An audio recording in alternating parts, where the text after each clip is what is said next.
Hello, everyone, and welcome back to CUNY Uncut, where we talk about anything and everything, uncensored, unedited, and uncut. And today, I'm super excited to let you know that we have our first official alum on the show today.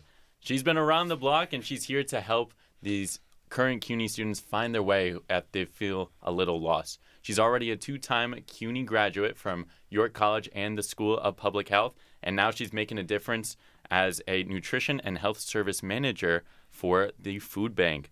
And for all of her wonderful work, she's been named one of CUNY's 50 under 50 alumni. She's New York City born and bred, hailing from Jamaica, Queens. It's Malika Christopher. Malika, how are you today? I'm good. Well, I'm so happy that you're here, and I'm so happy that you're going to be able to share a little bit of your wisdom, especially being, one of those important CUNY alumni. So first, I wanted to talk about that 50 under 50. I think that's an incredible achievement. Can you tell me a little bit about getting that honor? So I first heard about the award and the process when I served as a student government senator at the CUNY School of Public Health. And I was like, wow, this is an important initiative. I need to have all my friends into this and myself. So I found out where to get the nomination form and some of the questions, and I advocated for myself. I reached out to my school. I presented my resume and a list of all the things that I've been in. I said, I should be one of York College nominees, so make it happen. And out of considerations of hundreds, I was one of the 50 selected, and I screamed because I was like, I never saw myself being recognized for something like that, or just being on the light, or even in a show like this, because I'm very introverted. I grew up sheltered. I'm a bookworm, stick to myself. I don't say too much, but after a while, I learned that my voice is power and representation matters. So I'm happy that I can represent for the Curly Girls and also the New York natives, because we matter and we need to tell our stories. Exactly, and I wholeheartedly agree with you. And you've done that in your community, originally from Jamaica, going to school in Jamaica. And tell me about kind of going to York and what that process was like for you, being in your hometown. So my journey with York actually started when I was in third grade, because they had a program called SEMA, which is Science, Engineering, Mathematics, Aerospace Academy. So I would go there on the weekends and learn about paper airplanes and how much I would weigh in space and whatnot. And I knew I wasn't going to be a scientist, but I was like, this is so cool. I got my first access to a planetarium and whatnot. So I kept the relationship going. As I got older, I needed help with SAT prep. The Men's Center at York College, Dr. Quash, he actually helped me get a mentor, free training. And I was like, I'm getting all these opportunities from this school that's right here. So obviously I need to just go here. And then in sixth grade, I got the opportunity to apply to go to York Early College Academy. And surprise, surprise, I got in. There you go. I was fortunate enough to have the opportunity to earn 66 college credits, which helped me to get a head start once I graduated. So technically I had an associate's degree. So the selling point was you'd graduate in 2 years. Yeah. So I had that in mind. I was like, okay, I'm going to be out there making money quickly. But once I got to college, I realized, I didn't know what I wanted to do. So I spent the next 3 years exploring, switching various majors to grow into the person I am. So shout out to York in my hometown, because that really helped to mold me and make me resilient to be able to conquer the challenges I went through going to school and just trying to pay for it all. Yeah. Well, coming into college with 66 credits it seems like unheard of in some instances, coming in already with an associate's degree and then, oh, by the way, you have to figure out what you want to do with the rest of your life. It can be overwhelming, really. And I wanted to ask about the major switches, because you started in one route, decided to go somewhere else. Tell me about that process of knowing, okay, this wasn't for me, I got to move on. Sure. So I'm Guyanese, so shout out to the Caribbeans out there. As you know, you're not a success unless you're a lawyer or a doctor. So my family was pushing me to become a nurse, and I said, fine, I don't know what I'm going to do. I'm always been an A-plus student. Let's take a stab. So I majored in health science, because you have to be pre-bio before you even apply to the nursing program. And York College has one of the best nursing programs in the cuties. So just off that, I was like, okay, it's going to be really competitive. But then I took microbiology and chemistry in the same semester, and I got a C, and I cried because I've never worked so hard to get so low. And I was like, I'm going to tutoring, I'm seeing the professors, I have a study group. what is happening? And I was like, I'm going to take this as a sign that I'm probably not going to get in. So let me switch gears. So I was like, what are my passions? I love to read. So I was like, okay, maybe I can be a teacher. So I switched to English. And it was cool until we had a Shakespeare class. And I was like, this is boring. I don't understand what is going on. I felt like I was reading King James Version of the Bible half the time. And so I was like, okay, I'm going to have to pivot again. So I looked at all my courses and all my minor requirements. And I was like, I had most of my credits could transfer over to political science. I never heard of this before, but I was like, okay, I'm just gonna try it. And then in my first class, my international relations class, my eyes lit up. I was like, oh my God, all of this is happening in the world and this country, and I can be an advocate, and my vote matters, and my voice matters, and I can make a difference. So like every time I would go to class, I would be excited. I would sit in the front to take all my notes, my color coded notes, but I would barely talk. But my professors, they saw something in me, and some of the students too. So they really pushed me to present in front of people and just explore different interests. It feels like for a lot of CUNY students, you've already done so much in a certain major. You think, oh, well, I don't know if I want to change at this point, because at this point I can probably get my degree, but they're not as happy with their overall major. What would you say to those students who don't really know whether or not it's time to pivot? Make a pros and cons list, because your happiness is top priority. We need to stop living our lives for our parents. So we got to realize this is our life and this is our decision. My parents cried when I told them I switched they were like, what are you going to do with that? Like, you're going to be a bum? Like, you're going to be living off us? And I was like, no, I'm going to find a way. I don't know exactly, but I'll find a way. And I had to push past the doubt and just try it out. The world is our oyster. It's for exploring. So, and fortunately, it worked out for me. Yeah, and I know that you've gotten some great opportunities in the CUNY system. I know that some like experiences like study abroad really open your eyes to certain things. Can you talk about that a little bit? Yeah, sure. So, my professor presented me with an opportunity to study abroad in China, and I looked at him like, why would I go there? I don't speak any Mandarin. Like, why? And he was like, just take a stab at it. So I wrote up everything and I applied, and it was all expense paid. I just had to pay for the flight there. So I'm like, yeah, it doesn't hurt. Why not? And it was during winter break. We weren't doing anything anyway. So I applied, and out of the entire country, I was one of 20 students selected to embark on this voyage. And I was like, well, I can't say no now. Like these people believe in me. I have to go. So getting ready for it, though, I was really panicking because I did not have the money, and my parents didn't have the money either. So I said, how am I going to get there? So I really had to learn to advocate for myself. I wrote a long letter to just the powers that be at York, and I said, listen, I'm going to serve as an ambassador between Black and Chinese relations. I'm one of your top students. I'm always on the honor roll. I would be a great representative and brand ambassador of this university. Y'all should pay for me to go. And then I also went to the vice president of student affairs. I went to the office with the letter with this data, and they were like, okay, yeah, of course. And I was like, wow, I knew it was a lot of money. It was almost $1,200 for a ticket there. But like, I wanted to see if they would invest in me as a person. And they did. And then that's when I found out that 3 other students from York too were going. So I was like, wow, we really out here. We going across the world. And it was my first time taking an international trip alone without my family. They arranged it. And I did a little blog before I went about how much it would change me and how scared I was. But once I got there, my eyes was just like this. Like, I tried the foods. We walked the Great Wall, Tiananmen Square. I got to meet a bunch of different students from across the country, and I ended up becoming best friends with a girl in California that we still meet up every quarter to catch up and see what's going on. So when I got there, I was a little nervous, but I knew I was there for a reason, and I had to put myself out there. So each day I would try to talk to a new person, or I would open up and be a little vulnerable with someone else. And at the end, the program director saw the growth of me and how open I was, and she asked me to do the closing speech for the whole program in front of everyone. And I was just like, oh my God, like, wow. I was in shock, but I'm so happy for the opportunity. That's when I was bit by the travel bug, and now I'm on a flight like every 2 to 3 months. Like, Wow.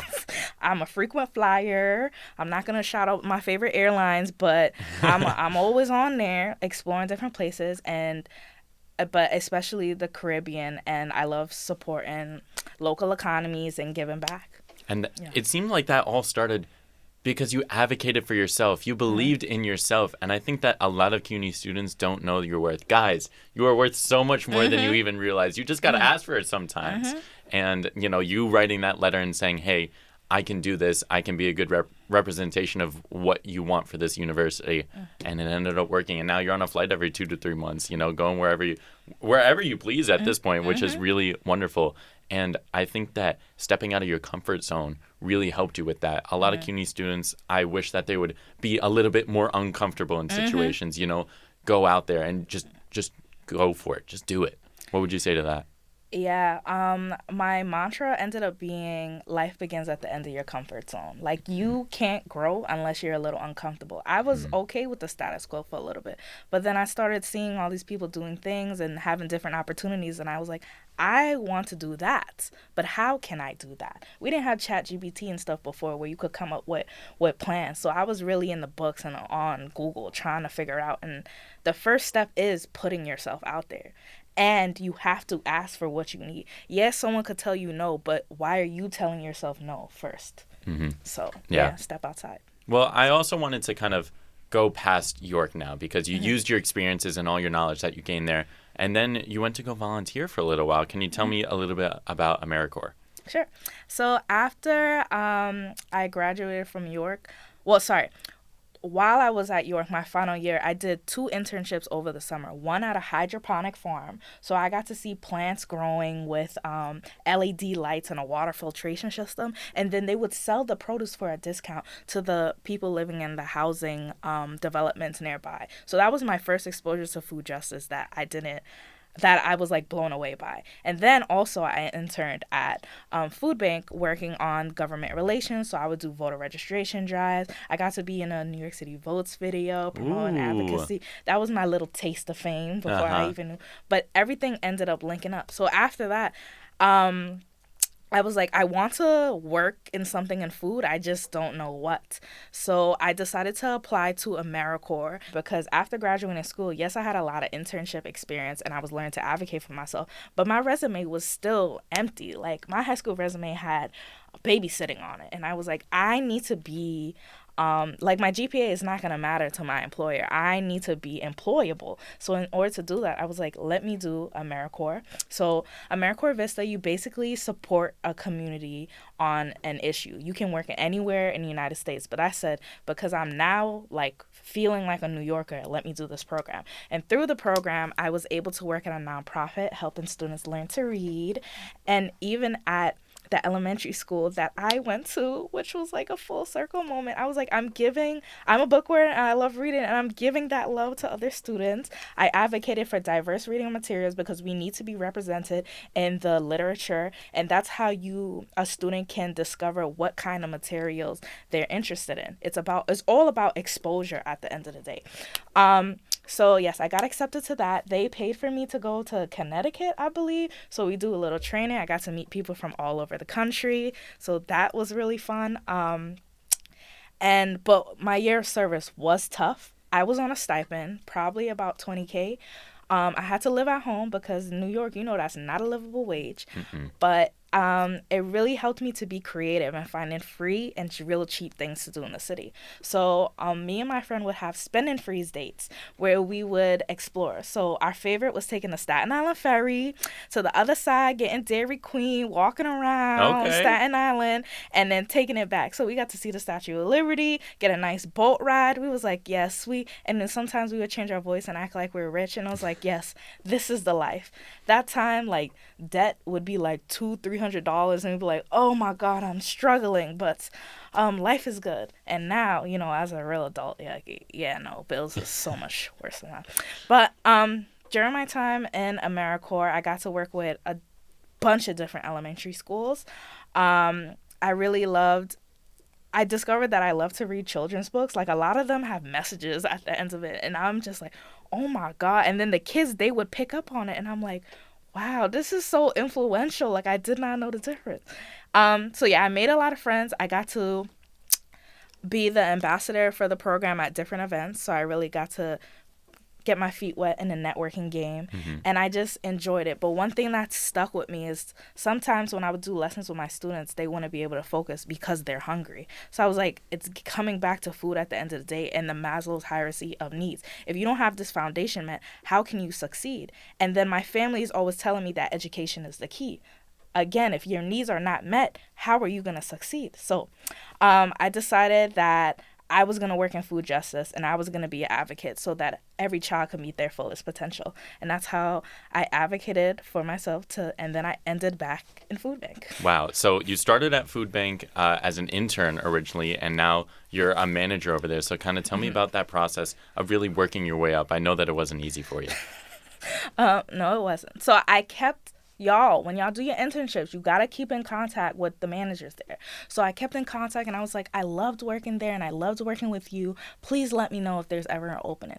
There was never an opening on that team, but there was on other teams. And the team that I entered on was a combination. It was a split program, so it was difficult. It was on campus pantry and cook shop. So I would help establish pantries in K-12 schools, but also support a nutrition education program in K-5 schools.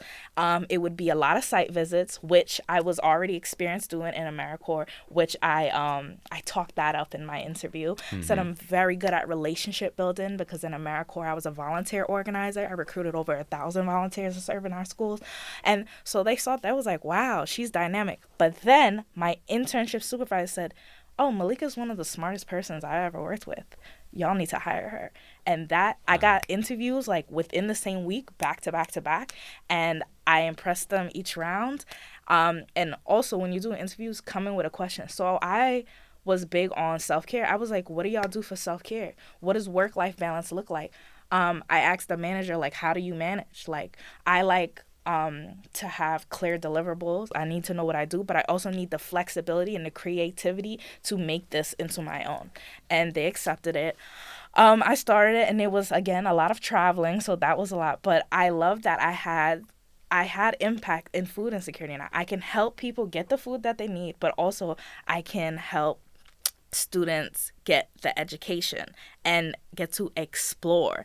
I love when I visit a school and it's a child's first time trying a red bell pepper or garlic, and they're like disgusted, or they love it, but that doesn't matter because they tried it and they never had it before. And then now they can go home and tell their parent, hey, can you add this to the recipe? Also, our program, we teach them about mixing and cutting. So cooking is a lifelong skill. So if you home alone, you could prepare a snack for yourself and then you could go do your homework.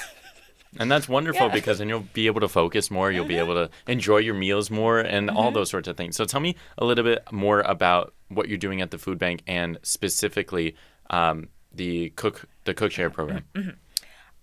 So the Cook Shop program has been around for over 30 years. And in the last decade, though, it moved to train the trainer so that it can help more schools. So basically that means instead of someone going in and teaching the lesson, we provide the teachers with the curriculum, the cooking equipment, and the food so they can do the lessons with their students. They already have a rapport with their students. So the students are more likely to try something new because it's with someone they trust. In COVID, we had to pivot. I became a content creator and educator. So there are YouTube videos of me working out in my apartment and making recipes with my niece and nephew, which I loved fostering the love of cooking. My nephew is actually in high school now trying to be a chef. So like you can see the impact immediately. Yeah. So that was like a full circle moment.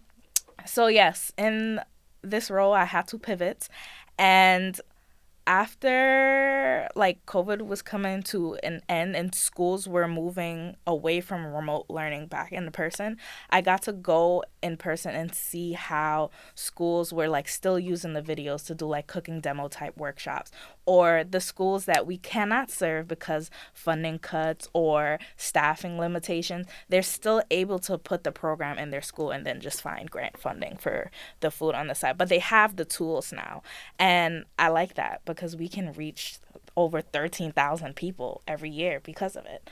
And in order to transition to a manager, I would have many talk with my peers. Ever since I was there for a year, I was like, I'm gonna be a manager here. I just need 2 years. But then 2 years went, and I didn't get it. And then I was like, let me talk to my manager. I ended up getting mentors in others' apartments, and I was just like, how do I be a manager? Because I have the manager energy. I just need the role, the title. And after another year of putting in that work, talking to different people, in December around Christmas time, they said, hey, would you like to be the cook shop manager? And I was like, me? Let me think about it. I didn't need much time to. You have to ice them out a little bit. I did make a mistake of not negotiating. So y'all, when y'all get a job offer, you have to negotiate. I just accepted the first offer, but I was just so excited. I was like, yes, of course I did it. And within the first 6 months, I was put to the challenge. I had to learn budgeting, vendor negotiation. I don't really like talking on the phone, but I had to learn to talk on the phone. And there was one vendor. He's just very on top of things and it's like constantly communicating. And now we have a great rapport. We talk about our vacations and whatnot. Like, it's cool. It's not a At first, it was stressing me out, but now I'm like, this is good. We need to just get all of our, like, word vomit out so we can get past it and build a great relationship. Yeah, so why don't I ask you a little bit about kind of the recipes that people are going to make for, for the cook shop program. What type of things do you kind of put into those recipes? Because it just seems like it's very ambitious for kids to do on their own.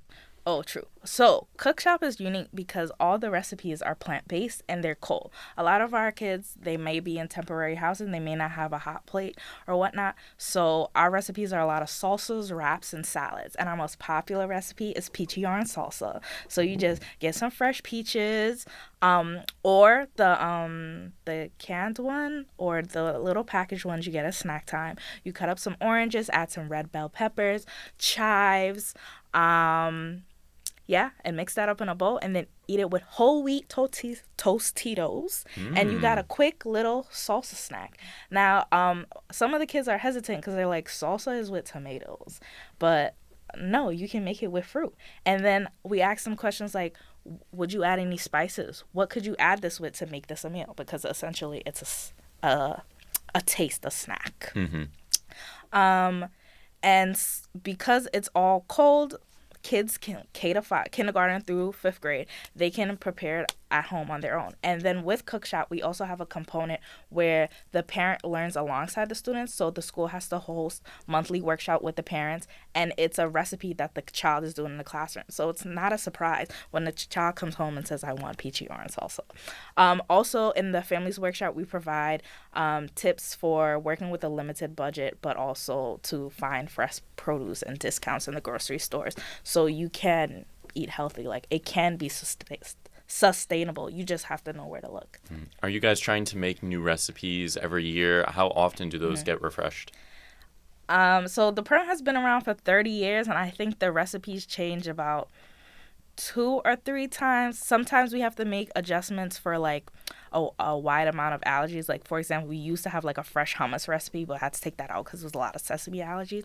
This year I'm really excited because we got a staffer who like loves nutrition, and she's making more culturally relevant recipes. So sneak peek, we're having a quick pickle recipe. Ooh, so that's okay. incorporating some science in the classroom. So I'm really excited for the new revamp, which would be the first revamp in about 10 years.